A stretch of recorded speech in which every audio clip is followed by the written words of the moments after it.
नमस्कार मित्रों, स्वागत है एक बार फिर से आपका अपने ही चैनल जे वीडियो। पिछला एपिसोड में हम लोगों ने देखा कि किस तरीके से लवकुश के मन पर एक इतना बड़ा आघात लगा है अपने राजा की छवि को लेकर के कि उनको मार भी पड़ गई, लेकिन फिर भी उनके मन से वो चीज जाग। किस तरीके से वो अपने राजा को निष्ठुर और माता सीता का दोषी ठहरा रहे। माता सीता ये कहने का प्रयत्न कर रही हैं कि एक राजा की तरह आप होकर के नहीं सोच सकते। एक राजा के सामने किन किन प्रकार की परेशानियां आई होंगी, समस्याएं आई होंगी, ये निर्णय लेने के लिए आप इसका आकलन भी नहीं लगा सकते। पुत्रों, यदि किसी के चरित्र का आकलन करना हो तो सबसे पहले उसके व्यवहार का आकलन करना चाहिए। उसके द्वारा लिए गए निर्णयों के पीछे क्या कारण रहे हों, उनके ऊपर आकलन करना चाहिए। तदोपरांत आप किसी व्यक्ति के व्यवहार, स्वाभिमान इत्यादि चीजों को तराजू में रख करके ही उसके चरित्र का निर्माण अपने मन मस्तिष्क में करें। बिना कारण जाने आपने उनसे पूछा भी नहीं, विनम्र करके, विनम्र भाषा में कि आपने परित्याग क्यों किया, इसके पीछे कारण क्या रहा होगा, मुझे वो जानना है।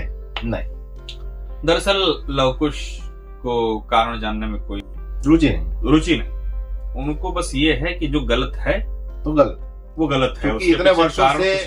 क्योंकि इतने वर्षों से उन्हीं की गाथा उनको सुनाई जा रही है और सडन पता चलना तो कहीं ना कहीं अंतर को आता है सोच में।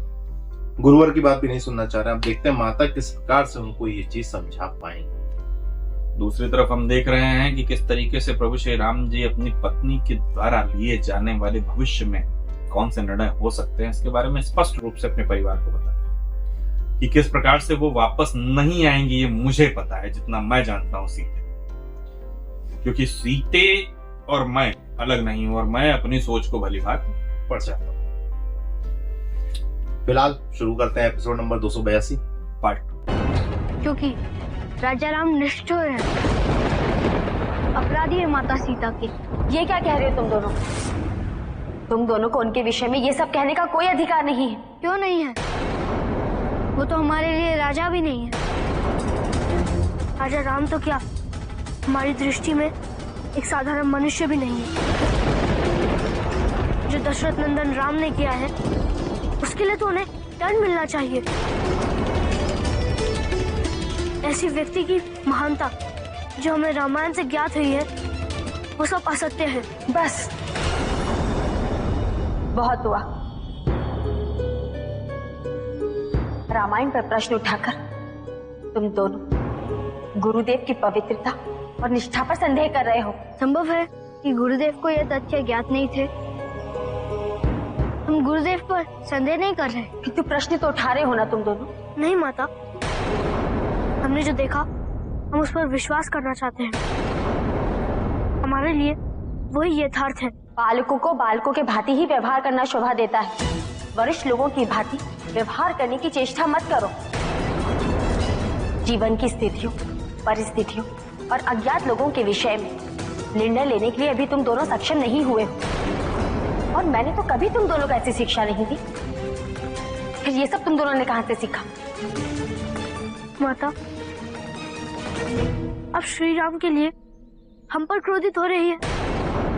जिस व्यक्ति को हमारा हृदय अस्वीकार कर रहा है, हम उसे स्वीकार कैसे कर सकते हैं? भले ही कोई कुछ भी कहे, चाहे वो आप भी क्यों ना हो।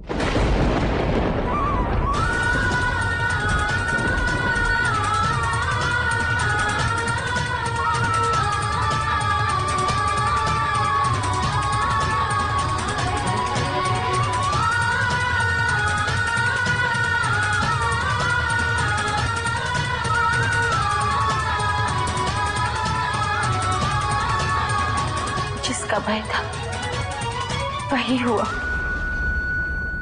प्रभु, मैं तो केवल पिता और पुत्र का मिलन देखना चाहता था और ये तो कुछ और ही हो गया। मुझे क्षमा कर दीजिए प्रभु, मुझे क्षमा कर दीजिए।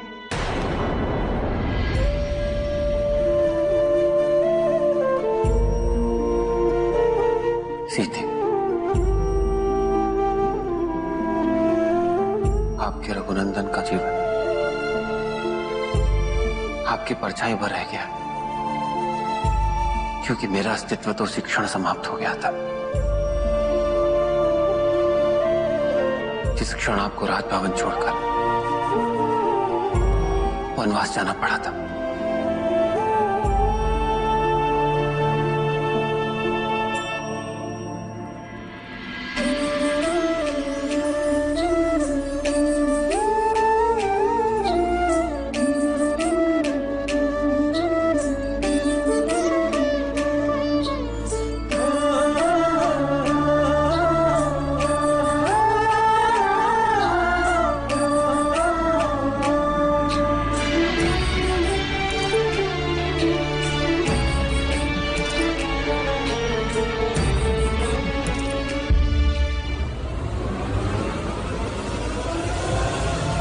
सीते, सीते,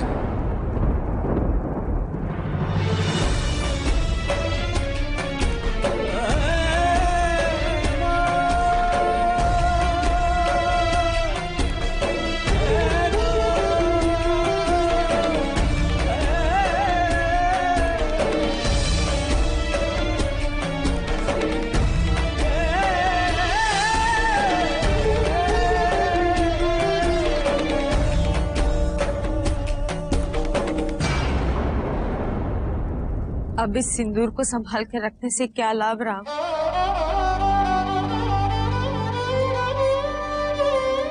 माँ, ये सिंदूर मुझे मेरे अस्तित्व का आभास कराता है। सीते प्रतिदिन इसे अपने मांग में सजाती थी।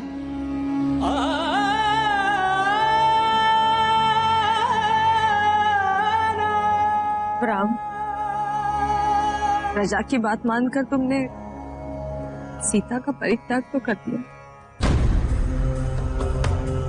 किंतु अब सारी प्रजा अपने आप को सीता के वनवास का दोषी मानती है। प्रजा में बहुत दुख है पुत्र, बहुत पश्चाताप है। तुम्हें उनके दुख और पश्चाताप को दूर करना होगा राम, कुछ करना होगा। किसी उत्सव का आयोजन करना होगा या फिर किसी अनुष्ठान का। कुछ करना होगा राम, कुछ करना होगा मेरे पुत्र। नहीं माँ, सीते के बिना अकेले मैं कुछ भी करने में असमर्थ हूं। सीते के बिना किया कोई भी धर्म कर्म सब निरर्थक है माँ। सीते के साथ हुआ अधर्म और अन्याय ना मुझे जीने देता है माँ, ना मरने देता है। राम भैया, गुरुदेव वशिष्ठ कुछ ऋषियों के साथ पधारे हैं, कुछ महत्वपूर्ण विषय में आपसे भेंट करना चाहते हैं।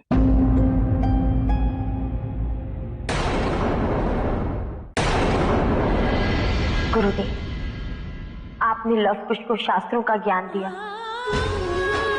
रामायण की शिक्षा दी, जिससे वो अपने आदर्श पिता से प्रेम कर सके, इनके मन में अपने पिता के प्रति सम्मान और गौरव का भाव उत्पन्न हो सके।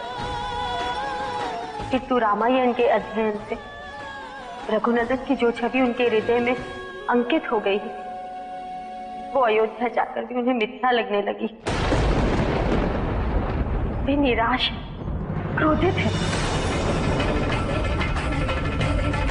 मैंने तो ये सोचा था कि अपने दोनों पुत्रों को रघुनंदन को सौंपकर अपने जीवन के अंतिम कर्तव्य को पूर्ण कर लूंगी, किंतु गुरुदेव अब ये भी मुझे असंभव दिखाई दे रहा है। जिस दिन लव कुश को ये ज्ञात होगा कि ये वही सीता है जिसका रघुनंदन ने परित्याग कर दिया, रघुनंदन को कभी क्षमा नहीं करेंगे और ना ही उन्हें पिता के रूप में वो कभी स्वीकार कर पाएंगे। पुत्री, इसका तात्पर्य यह है कि अभी संसार में आपके कुछ दायित्व अधूरे हैं। और कौन सी परीक्षा शेष है? अब और अधिक सहन करने की शक्ति मुझ में नहीं है गुरुदेव। मैं आपकी व्यथा को भली भांति समझता हूं, किंतु हमारे पास धैर्य के अतिरिक्त और कोई विकल्प नहीं। इस समय अयोध्या में जो कुछ भी घटित हो रहा है वही आपके और आपके दोनों पुत्रों की नियति का कारण बनेगा।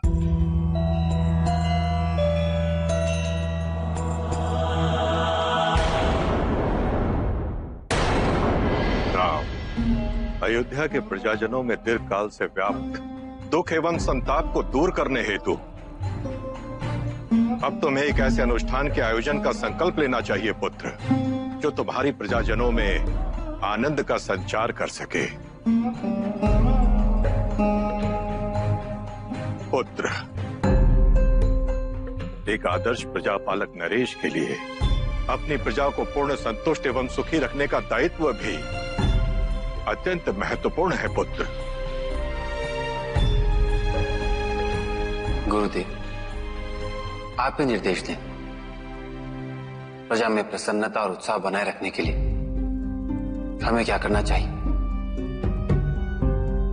मेरे विचार से इस समय अश्वमेध यज्ञ का आयोजन उचित होगा।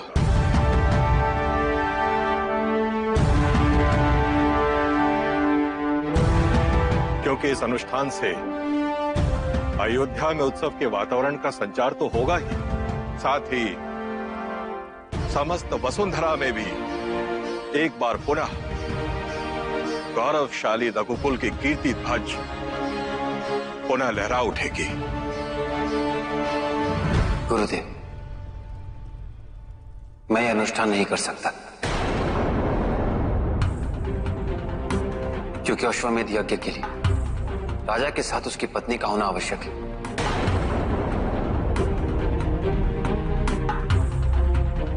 और आप जानते हैं,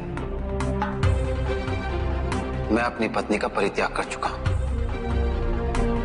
महाराज, में कोई समस्या नहीं है। आप इस यज्ञ के अनुष्ठान के लिए दूसरा विवाह कर सकते हैं।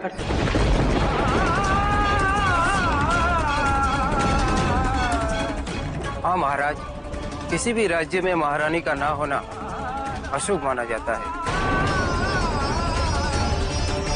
मेरे विचार से तो आपको अभी तक दूसरा विवाह कर लेना चाहिए था।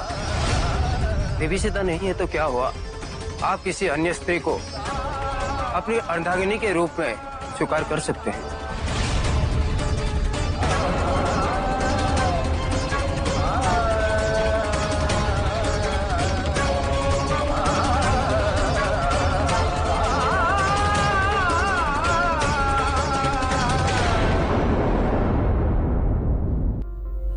भी लक्ष्मण जी राम जी से पूछ लेंगे, गलों काट दें या भैया आप मारेंगे कि मैं मारूंगा?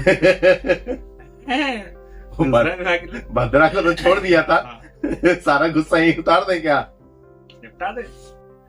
यहाँ पे मुझे ऐसा लगा था कि जो ऋषिवर है, ऋषिगण है, ये सजेशन देंगे दरअसल है क्या स्वर्ण मूर्ति का माता सीता की, जहां तक मैंने सुना है। इसके आगे का प्रकट सीन ये रहता है कि जहां तक सुना क्या है, अनुष्ठान वैसे ही होता है।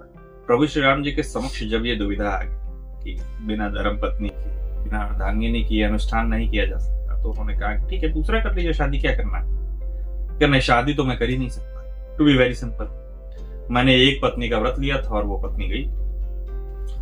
अब यहाँ पे हो सकता है नया विकल्प। विकल्प वही था स्वर्ण मूर्ति, लेकिन यहाँ पे अभी जो सजेशन आया सामने से, मैंने ये एक्सपेक्ट किया था कि वही वो सजेशन देंगे। नहीं, कोई दिक्कत नहीं, अनुष्ठान तो हो जाएगा।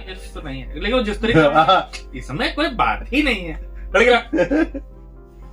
बहुत इजीली उन्होंने कह दिया, मतलब दूसरा निकल लेंगे। इतने वर्ष इनको जान रहे हैं, सब कुछ देखा हुआ है, तब भी इतने साल का त्याग, इतने वर्षों का प्रेम, इतने वर्षों का बलिदान, उसके बाद इतने वर्षों की वियोग की पीड़ा, ये जानते हुए कि पत्नी जीवित है। माता सीता की पीड़ा हमने देखी कि किस प्रकार से उन्होंने ये निश्चित कर लिया था कि अब बहुत वर्ष या बहुत दिन बचे नहीं।